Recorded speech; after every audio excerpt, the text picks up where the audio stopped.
He said, watch Saddiq Bey turn into a Khris Middleton when he gets traded to another team. Okay, we can't have that fear. We cannot have that fear with guys. Like, that is going to happen sometimes. It's already happened with Khris Middleton. But like I said last podcast, Saddiq Bey could be Luke Kennard, just putting up good numbers on a bad Detroit Pistons team, because that's what Luke Kennard was doing. Like, I get where people are coming with Khris Middleton, but look, we also had the same fear about Luke Kennard, about him being a solid player for the Clippers, and he's just average. So I don't get into that. I don't think Saddiq Bey is the next Khris Middleton anyway, so I don't really get into that. I don't have that fear. Like, I don't have the fear of missing out. I think Saddiq Bey is a lot closer to his ceiling, so I really wouldn't have any gripes of him being traded, because I don't think there's a Khris Middleton player in there, and I don't think that's what's going to happen if he goes to a new team. I think it'd be a lot similar to Luke Kennard, where he just settles into another role and, just becomes another player in the league. That's what I think happens with Saddiq Bey. I don't think we're going to be missing out on the next Khris Middleton.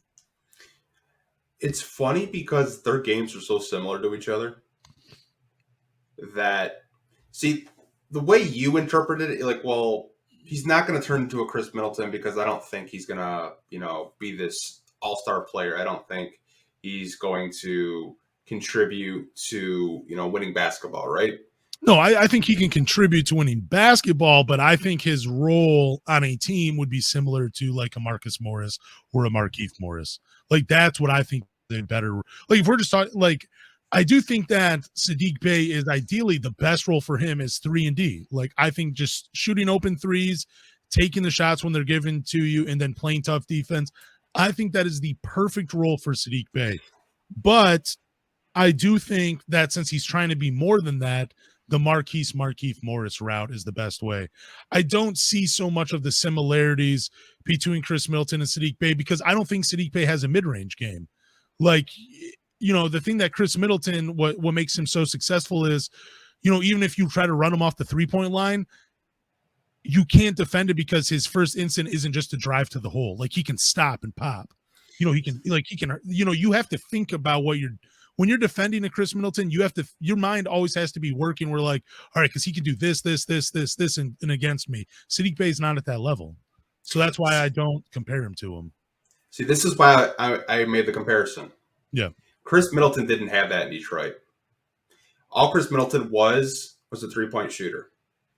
Now, Milwaukee was very eager to trade Brandon Jennings for Brandon Knight and Khris Middleton. Yeah. Now, why I think Waldy's comment kind of resonates with me right now is because it's going to take a team that's invested into developing his talent. And I think if Saddiq Bey does get traded to a team that, let's say they're not really a playoff team, but they're like a rebuilding team, they're a team that's on the cusp, and they invest into Saddiq Bey, I think he can turn into a Khris Middleton type player, because Middleton was just shooting threes when he was here in Detroit. He wasn't getting a whole lot of playing time. Saddiq Bey already has the 3-point game going for him. It's not going in this year, but we know he's a good 3-point shooter. I've seen him nail 3-point shots in practice all game. I think he can develop a post game. I think he can develop a mid-range game. I think his development this year of taking it to the hole is good. I think his free throw shooting has improved since he did get drafted. So it's going to take the right team and the right situation for him to develop. But that's why I kind of made the Khris Middleton comparison, because Milwaukee took a chance for Khris Middleton.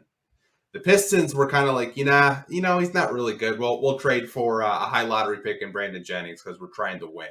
Yeah. I think that could happen to Saddiq Bey if he does land in the right situation. And I think that's why Pistons fans are they get PTSD because they're like, oh, another Middleton situation, another, Dinwiddie situation. Like, we give up on these players so fast. We don't develop our players. Like, that's the main thing with Pistons fans when they see, these young players in trade rumors. They're like, you know what? We don't develop talent, and then they come back to bite us in the ass. Yeah, and I'm not saying it can't be, but I think we've seen more from Saddiq Bey. Like, I think it's fair to say we've seen more from Saddiq Bey in his time in Detroit than we ever saw from Khris Middleton. I personally do not remember Khris Middleton's time at all in Detroit because he only played, I think, 56 games or something, and they were mainly towards garbage time. I don't even know if he was playing even part of the rotation at all when he was in Detroit. So there was more mystery to him. But I do remember there was an article written where Joe Dumars did talk about Khris Middleton, and he said, look, the kid has all the talent in the world. He just doesn't have enough confidence. He's camera shy, basically. He doesn't like to be in – I don't know what changed for Khris Middleton, but that has to be one of the greatest 180s in the history of the NBA, from a guy to go from a marginal player that, nobody even thought about, and he was an afterthought and a throw-in on a trade, and he became an all-star. I get why people love Saddiq Bey. I'm not one of those guys that I want to make it clear. I don't hate Saddiq Bey. I think I see the writing on the wall before everybody else. I don't know if he, when you're telling me he's a Khris Middleton, I don't see Saddiq Bey as a number 2 on a championship team. I think that is just out of the realm of possibility. I think he could be the number 2 option on a play-in, maybe a borderline playoff team, but it's the same thing I used to say about Luke Kennard. If Luke Kennard is one of your best players, your team's not very good. And I think the same thing for Saddiq Bey. If Saddiq Bey is your 4th option, dude, your team is good. Your team is real good. But I don't know if Saddiq Bey wants that. And that's an internal battle. You know what I'm saying? Because if he's okay with that, sky's the limit. This team's going to go places. But if he's not okay with it, he needs to be traded because he's ultimately going to hold them back with that type of attitude. This to my point, we don't know what Saddiq Bey is going to be. You don't really know what players are until they're in year 6 or 7, and he's in year 3.